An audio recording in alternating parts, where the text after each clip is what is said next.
It started with a moment so bold, so unexpectedly arrogant, that the entire political world froze for a heartbeat. A packed auditorium in Sacramento, cameras everywhere, Governor Gavin Newsom basking in applause. The lights hit him just right, and the confidence practically rolled off him as he leaned toward the microphone and declared, half-smiling, half-gloating, "I don't just plan to run in 2028, I plan to win. America's ready for me." The crowd roared. But thousands of miles away, in a quiet room on Capitol Hill, Senator John Kennedy looked up from a stack of budget papers, shook his head slowly, and whispered to an aide, almost disappointed, "Bless his heart, a broken bar. I guess nobody's told him the truth yet." Within hours, Kennedy was invited onto a nationally televised panel. Nobody expected fireworks, nobody expected confrontation, and nobody expected what came next.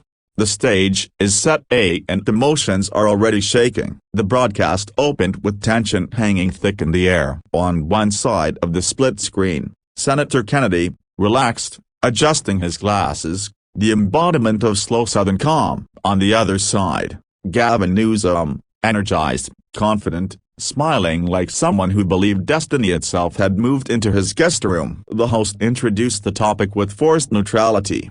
Governor Newsom says he'll not only run for president in 2028, he's certain he'll win. Senator Kennedy, a broken bar. Your reaction? Kennedy didn't even blink. He leaned forward, hands folded like a small-town pastor with disappointing news. Kennedy strikes first and the room goes silent. "Look," Kennedy began, voice low and deceptively gentle, "Governor Newsom has every right to dream big, but dreams don't pay the bills, and they sure don't hide failures." Newsom stiffened, but Kennedy kept going. "Running the state of California is not the same as running the country. If he thinks America wants the same recipe that's turning California into a place people are fleeing faster than a cat leaving a bathtub, then a broken bar. Well, a broken bar. Somebody should really check his GPS." The studio fell silent. A producer whispered off camera, "Oh my God, he's not holding back today." Newsom attempted a smile. "Senator, California is thriving." Kennedy held up a hand. "Governor, thriving? Sir, people are driving U-Hauls out of your state like you're handing out gold bars on the freeway. Businesses are leaving, crime is up, and your homelessness numbers look like something out of a failed social experiment." The words landed like hammer blows. And for the first time that evening, Newsom looked shaken.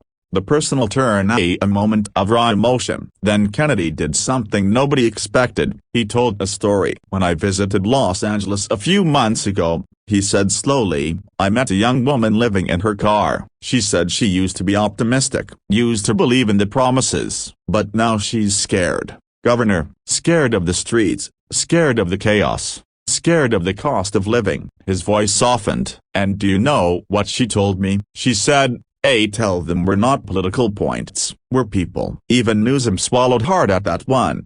The boast bet backfires, and Kennedy's final strike. When the host asked Newsom once more why he believed he could win the White House, the governor launched into polished talking points: economic vision, progressive ideals, California innovation. But Kennedy simply waited, and when Newsom finished, the senator delivered the line that exploded across social media within minutes. "Governor Newsom," Kennedy said, "you keep talking about becoming president, a broken bar, but leadership isn't something you claim. It's something people give you after you've proven you can take care of your own backyard." Then came the sentence that sealed the moment. "Sir, if you can't fix California, what makes you think America will hand you the keys to the whole country?" The panelists blinked. The host fumbled his papers. Newsom, visibly irritated, forced a tight smile but had no comeback ready. The internet didn't wait. Clips went viral within minutes. Commentators labeled the moment Kennedy's clean sweep, the calm that crushed the confidence, Newsom's 2028 wake-up call, the aftermath and the message the country heard. But the story didn't end there. Later that night, Kennedy walked onto the Senate dining room, tired, carrying the weight of the day on his shoulders. Reporters asked if he regretted being so blunt. Kennedy stopped, adjusted his glasses, and said softly, I told the truth, and sometimes the truth is the kindest thing you can give a man, especially one chasing a dream that could hurt a whole lot of people. Meanwhile, in California, Newsom retreated from cameras, meeting privately with advisors. Those who were in the room said he looked frustrated, conflicted, maybe for the first time reconsidering the confidence he wore like armor. And in the end, an inspiring message emerges. This clash wasn't just political theater. It was a reminder that titles don't create leaders, promises don't create presidents, and ambition doesn't replace accountability. When the dust settled, Americans weren't talking about insults or egos. They were talking about honesty, responsibility, and the idea that power means nothing without the courage to face the consequences of your own decisions. As Senator Kennedy said on his way out of this studio, "If you want to lead America, start by taking care of the people already depending on you."